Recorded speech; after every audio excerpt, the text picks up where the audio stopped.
we're about to discuss, this book has some very gruesome themes and it's very fitting to its title, so we would like to warn you in advance to please check the trigger warnings. In addition to that, this video will be small on the visuals, it will just be us talking, so you can feel free to just switch off and watch this like a podcast because it's an in-depth discussion. I am very happy to welcome Isabel here, and with that I'd like to hand it over to her to introduce herself. Hi, my name is Isabel from Isabel's Digest. You might know me from my channel, but you probably don't. So please go check it out. I also put content in Bookstagram. You can find me under Isabel's Digest there, and Goodreads, and Twitter, TikTok, everywhere, you know. Today, my friend Paulina kindly invited me to her channel to talk about The Discomfort of Evening, a really disturbing book that we both read and that we are probably going to have a very interesting conversation. There are going to be a lot of spoilers, so beware of that. But other than that, I hope you enjoy it. I thought the book was kind of very fitting with the title, The Discomfort of Evening. I felt like the first word that came to my mind was grotesque. And the grotesque aesthetic of like characters, they're a little bit not very similar to you, but you still have some sympathy towards them, but they make you uncomfortable. I didn't want to keep reading, but I wanted to know where everything was going. And I don't know, I felt like it was a very challenging read to me because I didn't know how I was feeling the whole time. I was like, do I even liking this? Or how about you? I know it's a cliche to call books dark, but I feel like this was a worthy title because this book just got grimmer and grimmer and grimmer. It started with harsh realities of raising farm animals because Jazz, she didn't want to kill them because she became friends with the animals. And then it moved on to incest and child molesting and suicide and depression. It got dark really quickly and it just got darker and darker from there on. In the book, there's the quote, "Discomfort is good, in discomfort we are real."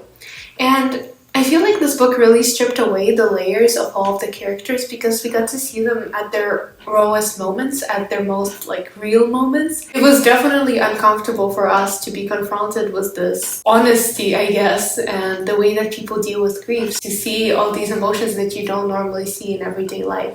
I saw this review that said that this person liked the book because it takes away what we believe childhood is. Yes, I felt the same way. Honestly, the whole child narrators, I think it depends on what you like and what you don't like. With Jazz, I think the reason that we felt that she was a little bit older than she really was because she had some symptoms of OCD. Well, at least I think that's what I got from there.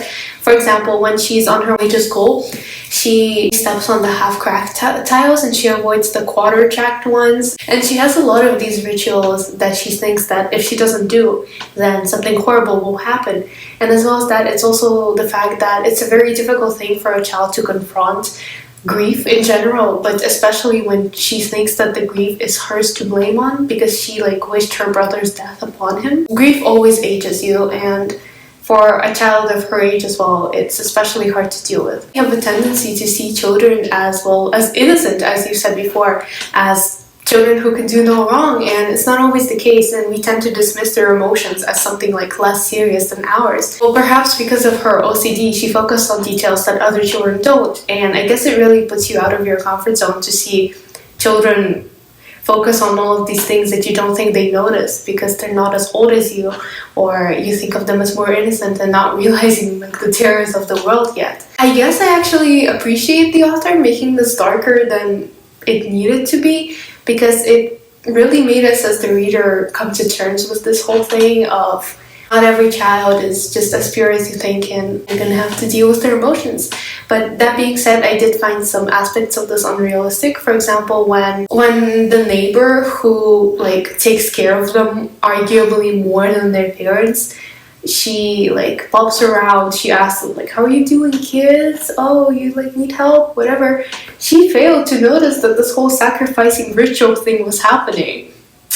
And I'm like, if you're paying attention to children, you gotta pay attention to children. You can't just like offer them a juice box or something on their way to school and then ignore the fact that they have the satanic cult thing going on. At the end as well, because Jazz was so self-aware the entire time, I found it incredibly difficult to believe that she was committing suicide without knowing that she was committing suicide. She should have realized, because all this time she had conscious thoughts of wanting to die, and I think she went to She went to die knowing that she was going to die. It wasn't like I'll just live forever type of thing, because we were beyond that. Her entire family, her mother wanting to die, they kind of threw their depression onto her. I was rereading the ending this morning because I felt like I was missing on something. And I keep going back to that scene when she takes the thumbtack and she puts it on her navel, because like they're talking about the places that you want to go and school and everything, and then she thinks that contrary to other people, she wants to crawl inside herself, which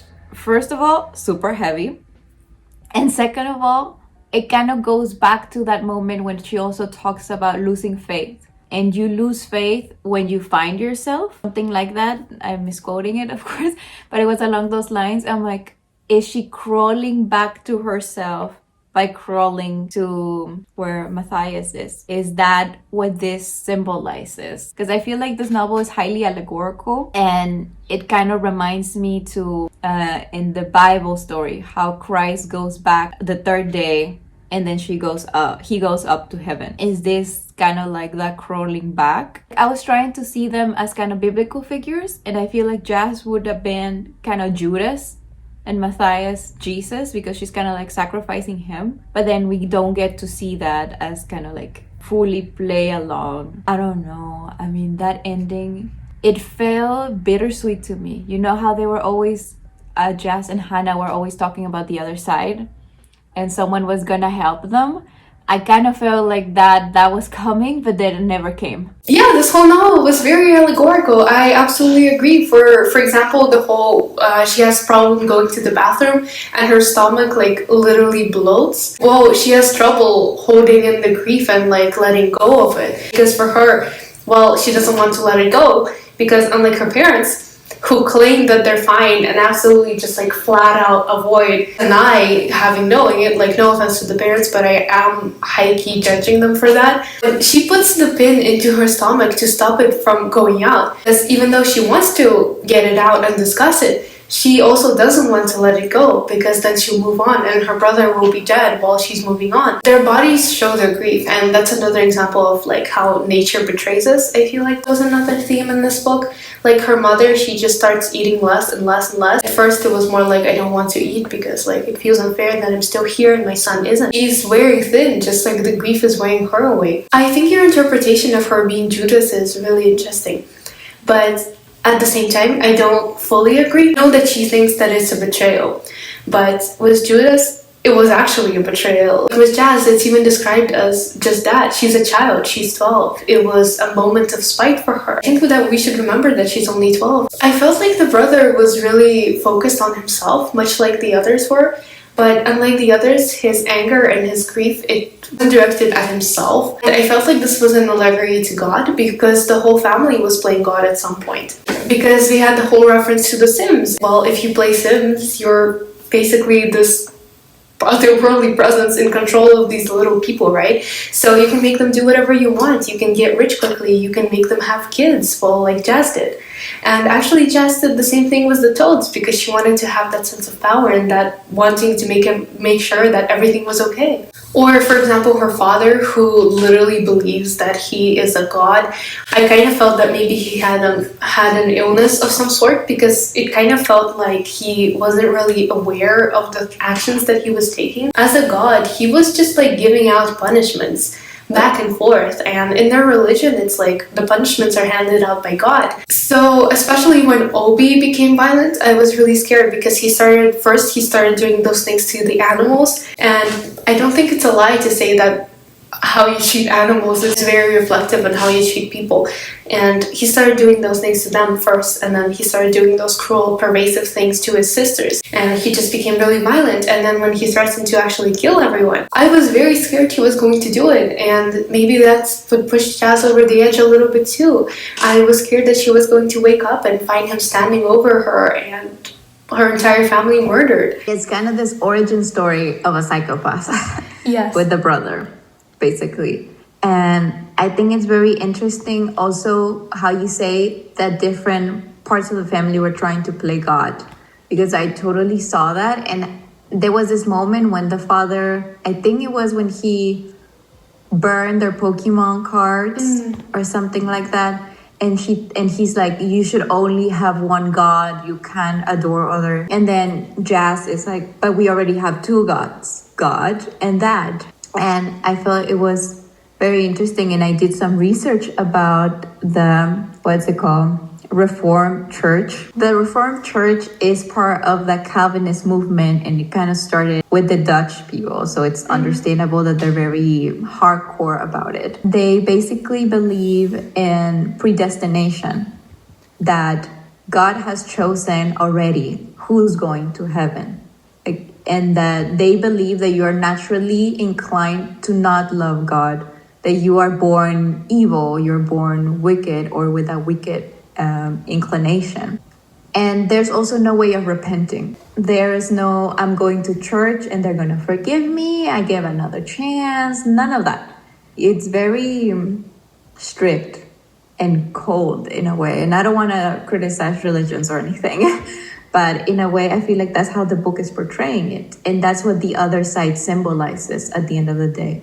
Another way of living that is not within this. Thank you for bringing this up. And what I wanted to say was I did explore some of the author's biography a little bit, and I believe they were part of the Reformist Church as well. Well, as you said, the other side, it shows this feeling of freedom, this different world from the one that they live in. And what I thought was interesting was they only really wanted to go to the other side. They only really wanted to be rescued when their brother died. It's not like it was their first time living such a life. They had it their entire life, their entire conscious life. They were raised to believe this way and that they were fine before it all. They liked their life. But their brother's death just threw it all into turmoil, and suddenly they wanted out of this entire place because this atmosphere was so claustrophobic. Honestly, it's a hard question to ask whether they consciously knew what they were doing, but I think Obi did because he didn't want them to tell their parents. Hannah, she honestly was more innocent. She could have just been suppressing it with parts of her brain. But Jazz was different from the beginning, and I think she wanted to believe that her sacrificing animals and doing all these rituals, maybe she knew that it wasn't going to help her, but she wanted to believe consciously that this would, ease her path into the new world. And I find it a good sort of attestation to the human spirit that she never gave up hope and she continued to strive towards her goals. I think that's why there are so many connections with the animals and the children.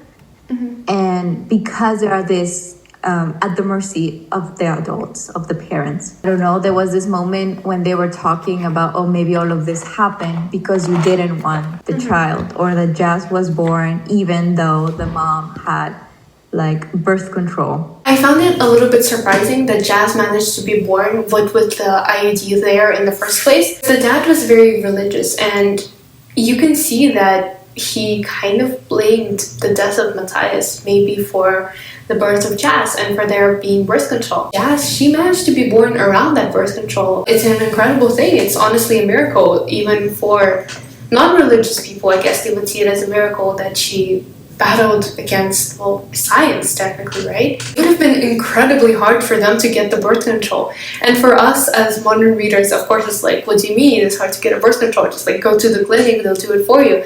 But this is the rural Netherlands. It's the year 2000s. There's Nokias. There's The Sims. It's not super high tech. I'm not saying they don't have technology. I'm not that ignorant about what it was like before I was born. It would have had to take them a whole day because they wouldn't have only had to travel to the other side. First of all, it's a considerable different distance to the other side, but they would have had to find a hospital, register for the hospital, scrap up some money because birth controls are expensive. I guess maybe so in the old age, I don't know, we'll have to check prices for that. Also, they don't even have the number of a doctor, a human doctor. They have the number of a vet, which first of all, definitely contributed to the children's jealousy of them and their animals because it seems like the parents cared more about the cows than they did about the children. But I'm going on a tangent. My main point here is that it wasn't just a spur of the moment decision. It was yes, let's go get birth control. We don't want any more children. It is surprising, and it also kind of sends this message. God sees everything and he's not gonna let it pass. But then the father kind of is like,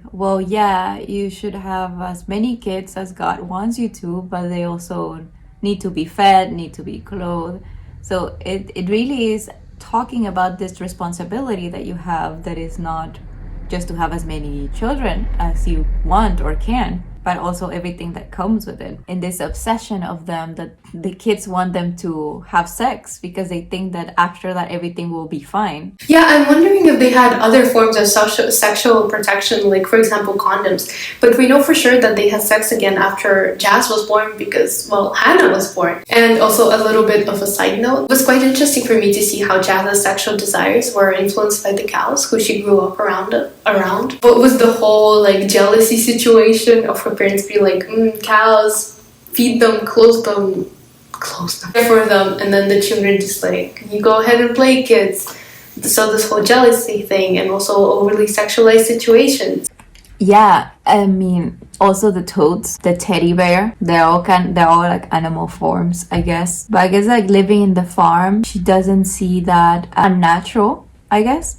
Like she knows what sex is and everything. But then the way that the mother frames it when she finds her with the teddy bear and she calls her dirty and nasty and whatever, that kind of like intrigues her but ashames her. Going back to what you said about it being nasty, the book was a little bit gruesome. Like, it was super descriptive, which contributed to perhaps a lot of readers' difficulty in finishing it and giving it a low rating. The scene that was the most difficult for me personally, it was when Belle came over and they put her on the mechanical cows and they did all those horrible things to her.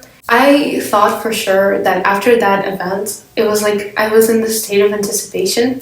Well, first of all, it was incredibly hard to read, so I had to like take a moment. But then after, I expected there to be a call. I expected there to be some interference. I thought that Belle would stop being friends with them because I kind of thought that Belle was shallow and surface level and that she was friends with Jazz for the popularity because Jazz had the red coat and she was considered special. Well, in the grief, of course, sadly that gets a lot of unwanted attention, so maybe Belle was with that for Jazz.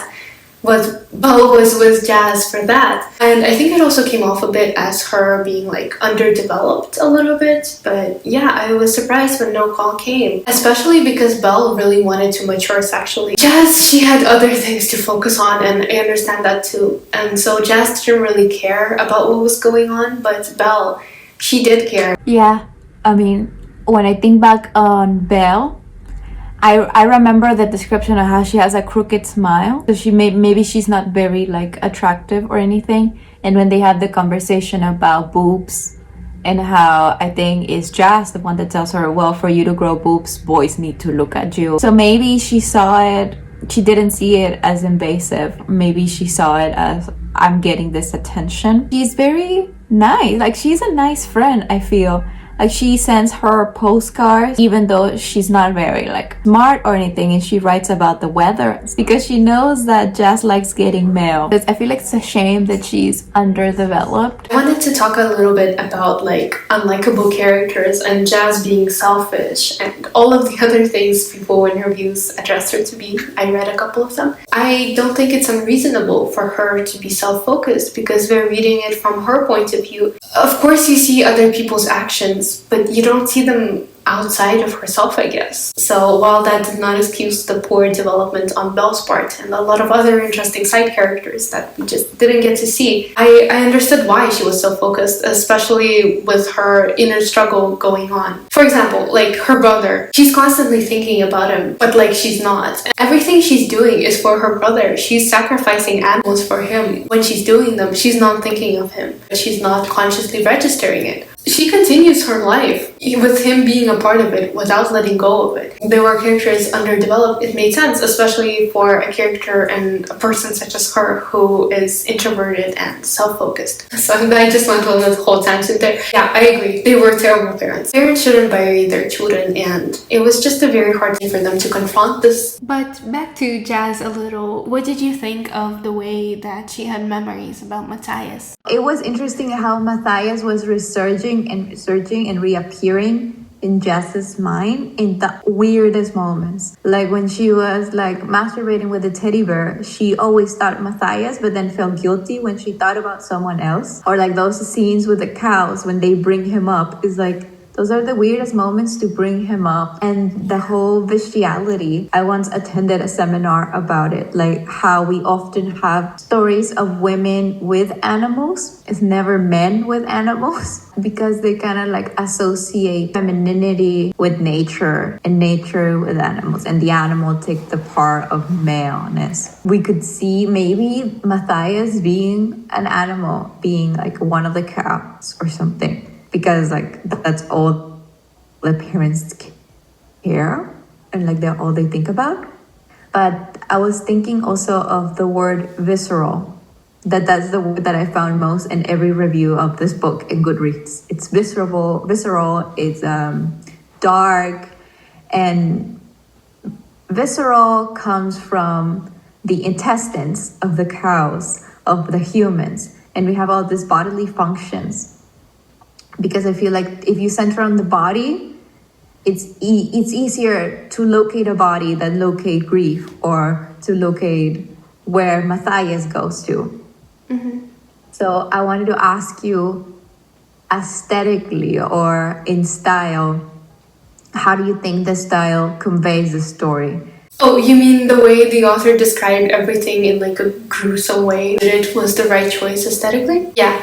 So I thought the writing was beautiful and I literally couldn't put it down. The way that everything fits, the structure, it flowed organically. It was very on top of each other. I'm wearing a red coat because I'm cold. We can put bags on our shoes to keep us warm and to make them waterproof. I want to go ice skating. Yeah, even when it gets dark, there's a certain element of beauty to it. And also the actual descriptions. She picks descriptions that are horrible, that are terrible descriptions, but they stick so vividly in your mind. And it's actually through these descriptions that you can see how important the farm is to her. It was a very important theme to see how she interacted with nature. And you know what else we encounter in nature? Fluids. And so I felt like it was necessary to discuss it through fluids, and we tend to view fluids as disgusting because who wants to read an in-depth discussion of someone going to the bathroom? It was hard to read, but again, it stripped more of those very same layers that I talked about in the beginning, the layers that we put as barriers between other people. It definitely added to the discomfort. The discomfort was real, and it was an aesthetically correct choice, I feel, to make when describing such things. Absolutely. I think that aesthetically it was the right choice. The language, as you say, the rhythm, how the story flows is really good. I felt like the way that her mind was going while telling the story was very adult, as I already said, but also very refined. I was like, this is a kid that is going to become a poet, a philosopher, or something. Because her connection with nature is kind of like she doesn't have a filter in her way of seeing the world. It's like, and that's why those connections kind of makes us cringe, because we have kind of a way of speaking about bodily functions and liquid and a way of speaking of food, and we would never compare them, even though we could like see why they're similar, because we have those filters of like, this is what is proper, this is what it's not. But her way of seeing the world is just a whole, and the descriptions of food are always very interesting to me, because those were a choice. You could have described them differently, but you decided to describe them in this way to get us in this mode since the very beginning. And also, I love how the book starts with the jacket, the coat, and it ends kind of like with the coat. Yeah. It's like the coat has this whole, I don't know, it's a character in its own. Just kind of like death is a character, and it's introduced, and it kind of wins at the end. And I got curious. And in Dutch, coat or jacket is jas, and I was like, mind-blowing. Or is this a nickname because she never takes it off? Wait, I don't know if you noticed. Maybe it's just me like convincing myself, but I want to see. But on the cover, she kind of looks like Red Riding Hood. Of course, everyone knows the tale of Little Red Riding Hood going to her sick grandmother through the woods. She meets this wolf who manipulates her, who tells her all these stories, sets her on the wrong path. And it's the same in the story. She meets a whole lot of people who want to tell her certain things that she doesn't always necessarily believe in, but she's a child, and so she just like lets them lead. Going back to what you said about her being a poet, she really has the talent for it. At school, she has problems with math, and she can't solve the questions that they give her. She constantly thinks about them, but she just can't do it.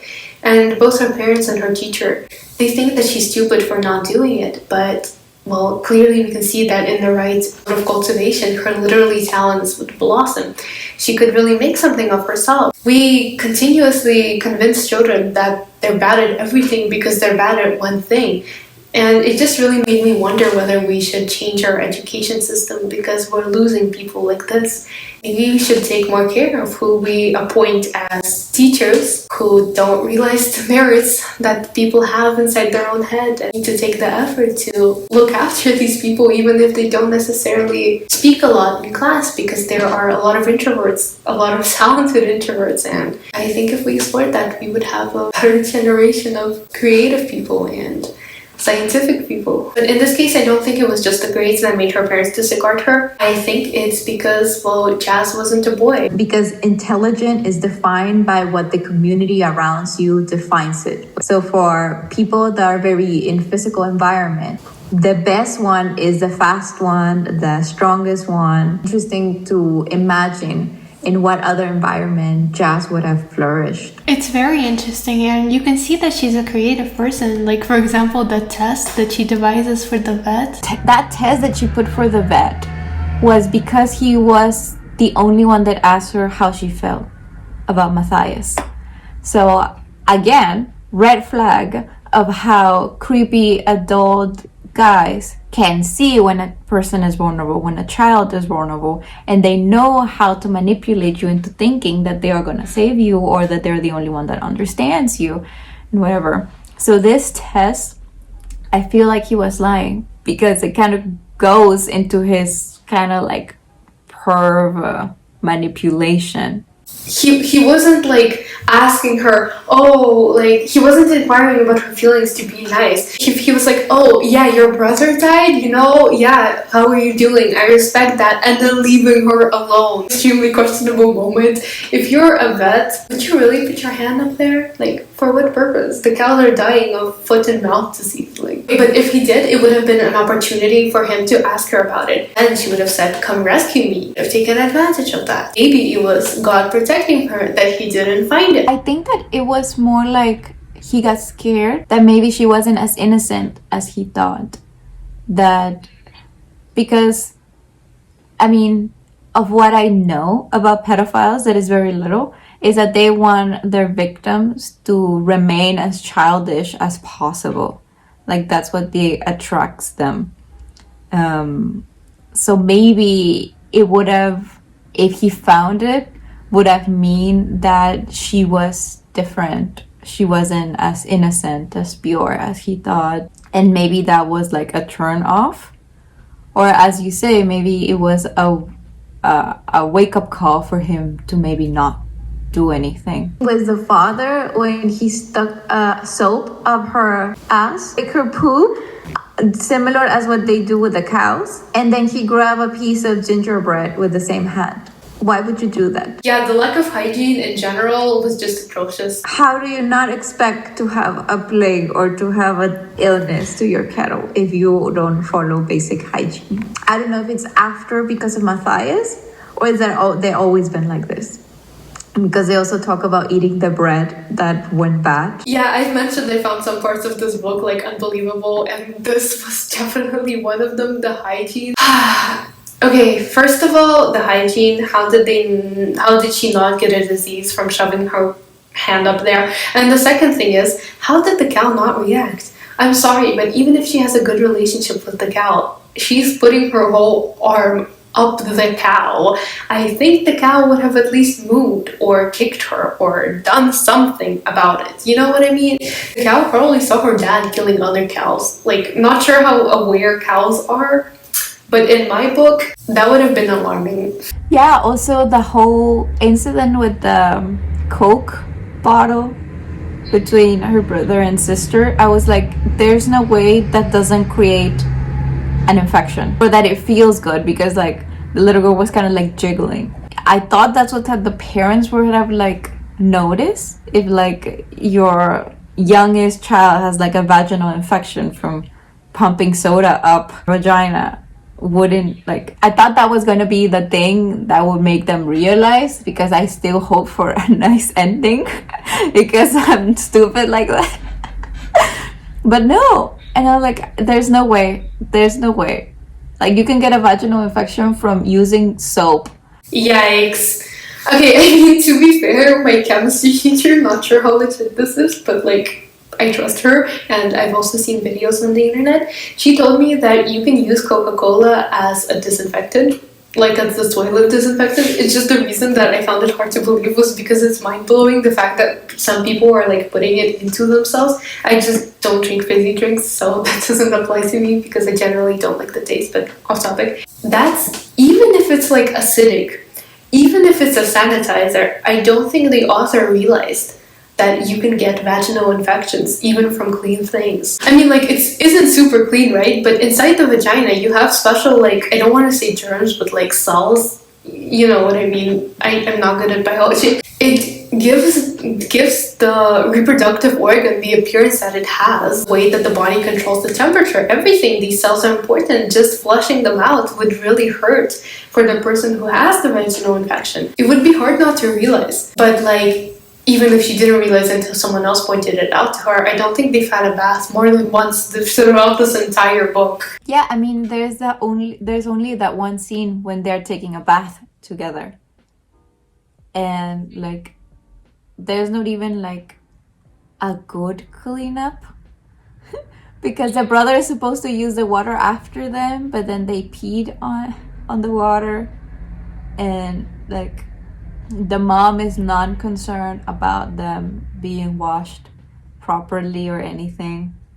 So maybe she wouldn't even notice if her daughter had an infection. Yeah, maybe Hannah didn't notice, or maybe it was just like not shown that she noticed. Speaking of it not being shown, the book covered 2 years, but the pace was, oh my god, so slow. Literally, this book could have covered 10 years, so I'm surprised that not everything was sorted out by the end. And just as you said that the mother is not even like properly looking after them, it's mentioned that they have really thin walls, and that's why her mother like catches her with the teddy bear.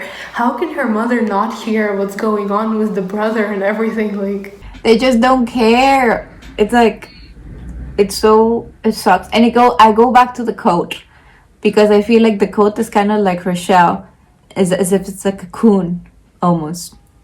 And like, she's waiting there for 2 whole years inside the coat, winter, summer. Can you imagine the smell of that thing? You know how her father has that whole moment when he's like, after 2 years, intervention is needed. He's like, he's dedicated, he's passionate, he's determined to burn Jazz's skull. If we were this close. He just doesn't. Actually, like, throughout the entire book, we have a plethora of moments where things could have gone better, but they didn't. And like, I guess it goes against the religion to say that, like, yeah, your path, it could have been different, it wasn't predetermined, but here... Yeah, I mean, if we go back to the predestination kind of thing, how much of it is his own decision? Because maybe, like how you ask, what would have been better if the dad would have left or that he stayed? And you could even be in the character's perspective and be like, well, I want to leave, but I should stay. But at the end of the day, whatever I do is predestined by God. So what does he want me to do? But I guess it's very difficult to believe in something when you have been constantly punished. Like, how do you make the right decision after all of that?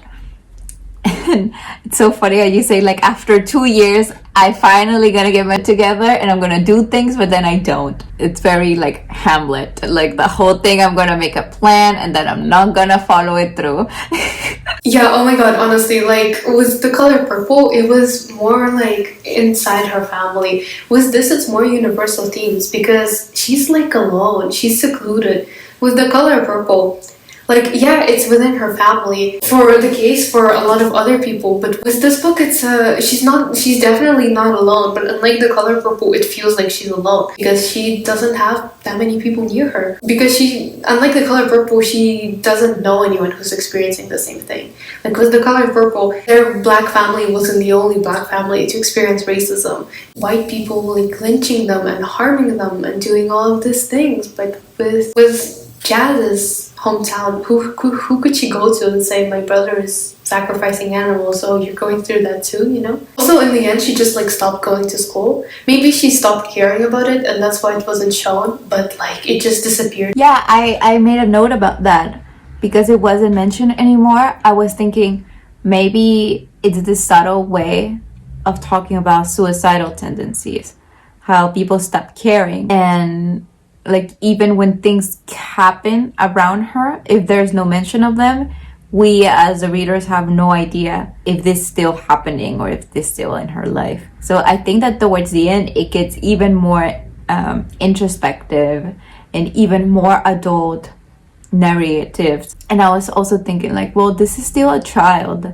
Why are we getting so much within ourselves, so much circle, and that almost felt claustrophobic? And also without the mentions of the school, it felt like there was no escape. You were always in the farm, you were always at the house, and it's like the slow descent into death.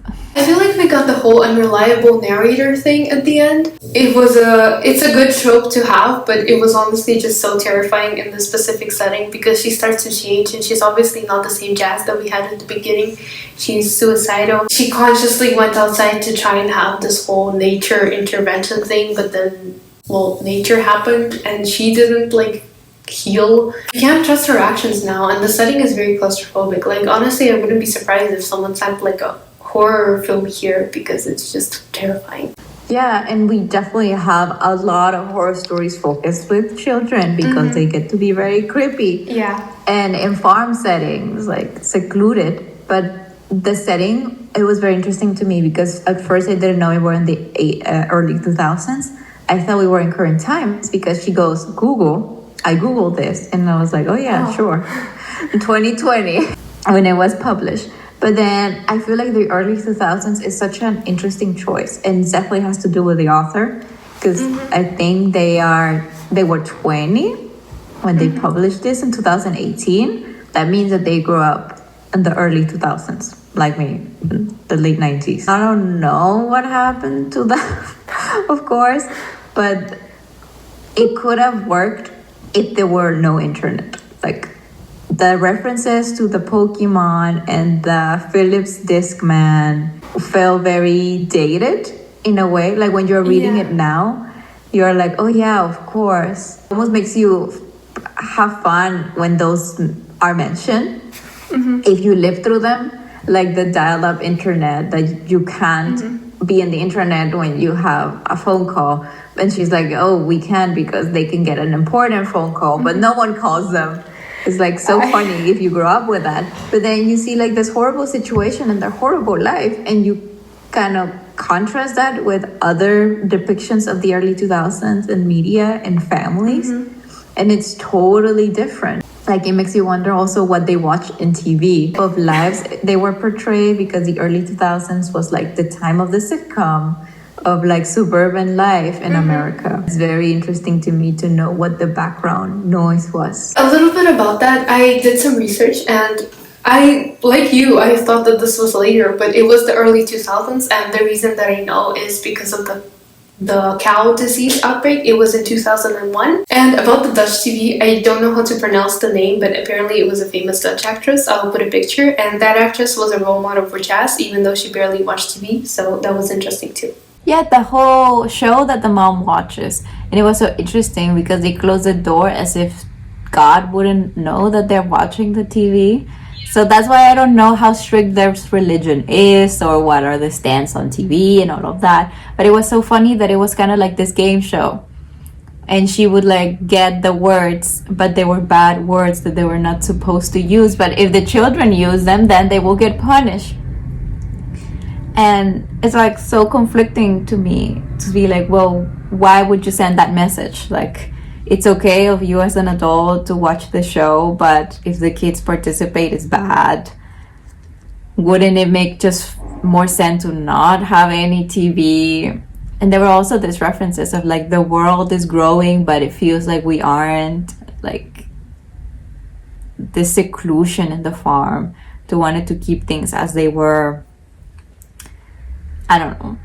It's very interesting. I always grew up in a city, so I don't know how farm life is. In Russia, it's considered like a typical, like a common goal for people to try and save money to get what's called a dacha. For those who live in big cities, it's like a small place outside of a big city. It's like a countryside home type of thing. And for us, that house, it isn't in the middle of nowhere. It's like a small village. So it's still fairly quiet and there's almost no one there. And even knowing that there are still people, it feels secluded. And it was kind of hard mentally sometimes for me. I like being alone, but I like having people around me. Like not with me, but around me. She's literally in the middle of nowhere. She has the animals and she has her depressing family. Yes, and I think this is a debut novel, if I'm not wrong. And the author, of course, is Dutch, and I think they are non-binary. And they pick their own name and everything. So it's kind of like a way of revolutionize Dutch literature for what I've researched, because Dutch literature has been plagued by men and stories about men written by men. So to focus and change that into the story about children, it really sends this idea that the author also feels secluded within literature, within her own people. Like there's no one like her in the books that are like the national literature. So I think it's interesting that a debut novel is, we are all secluded. We are all not part of the mainstream. We don't fit in. We have no space to talk about these things. So it's almost as if she is at the same time all the children. Yeah, for Dutch people, I feel like this would have added, but also taken away from the seclusion as well, knowing that you're not alone, but that there are other people who are alone and depressingly alone. I read a review of a person who read in both languages, and they said that the Dutch edition it had the same like clinical detachment, like gruesome descriptions, but it was so much worse. And honestly, I don't know if I want to read this in Dutch. I want to get the full experience, but at the same time, no way. I also heard that editorials were killing each other to have the rights for the book in English, because if it was already this big success, big revelation. But if you check out all the the reviews in Goodreads, the majority of people rated like a 2 or 3 stars. So there are very few like 5-star reviews. So I want to ask you, as always, how do you review this book? Like, what's your rating? I recently read Burnt Sugar, / The Girl in the Cotton Dress, and I thought that it was quite similar to The Discomfort of Evening. Similar in regards to like how gruesome both books were, and in terms of what kind of details they went into. Quick description: Burnt Sugar, it starts with the line, like something along the lines of, I would be lying if I said that my mother's pain didn't cause me pleasure. And you're just like, oop, that's problematic, that's dysfunctional, like drama as usual. And then we find out that her mother has Alzheimer's, and you're like, oh my god, how can you say this about your poor mother? But then we find out that her mother was not a saint in her life. She just went away, she left her daughter. It's like a random cult leader. She just slept with this random cult leader while her daughter was alone. Yeah, no, questionable. It was just a fascinating exploration of mother-daughter relationships, and I gave that one 5 without hesitations. But this one, I'm a bit in the middle between 4 and 5. I ended up settling on 4.25. It's because I feel like Belle and other characters should have been developed more than they were. And if that was lacking. And I feel like if I reread this, even though I don't want to, I might give it a higher rating, but it depends on the mood. For me, a 5-star is absolutely love it, wanna reread it, wanna give it to people, love it. Mm-hmm. A 4 is, this is a great book. It was amazing. There are a few things that I would have changed, but still a great read. A 3 is like an average. It was good. I had a good time. I probably wouldn't reread it, but I recommend it to people. A 2 and a 1 is difficult because I often don't give 1s and 2s. Like a 1 is I didn't like it at all, or I did not finish it because I couldn't continue with it. Although I always finish books, so I never had that, but that's a hypothetical case. I didn't finish because it was so bad. And a 2 is kind of like, it wasn't bad, it wasn't good, it was okay. And I think I'm giving this a 2.5 because I don't love it, but it was so well written.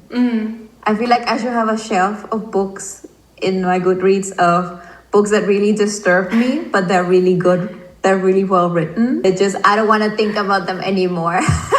And if I recommend it to you and you read it, please don't tell me anything. Like, it's not my fault. Read it on your own risk. And I have a couple of books like that. Also, I give advice to We Have Always Lived in the Castle. That also, I would also put in this yes. hypothetical rating. Or I also started A Little Life that I haven't finished because it was so hard for me. So that would also probably would go in this category. I did find difficult was the narrator being a child, but not sounding like a child. More consistency there, it would have been a 3, but it really threw me off. And also the time. We don't know how much time it passes, and as you say, it's only 2 years. But it feels like we've been there like very little time, and then sometimes you feel like you've been there forever. Yeah, I like your system. It's so difficult to like read and review books nowadays, and I do get a lot of messages from people saying like, oh, I read your review, I agree with this, I don't agree with this, and it's always such a nice comment to receive because you know that people kind of get it. But then when I really recommend a book that I love and I give it 5 stars, or sometimes I don't even recommend it, and then someone's like, oh, I read this because you gave it 5 stars, and I'm like, sorry, but it's terrible. I'm like, okay, first of all, ouch, that hurt. I took that personally, but at the same time, like, not quite personally, because like, yeah, it hurt that it's like my favorite book and they didn't like it, but I don't blame them for not liking it. I would say for sure is I'm not recommending this to a person who's unstable mentally. Hi, if you're still here, thank you for watching this far. Honestly, this was such a journey and I really enjoyed talking about this with Isabel, so thank you so much to her for joining me. I hope you enjoyed these 15 minutes. Please leave a comment to tell us about your thoughts, and thank you so much for watching.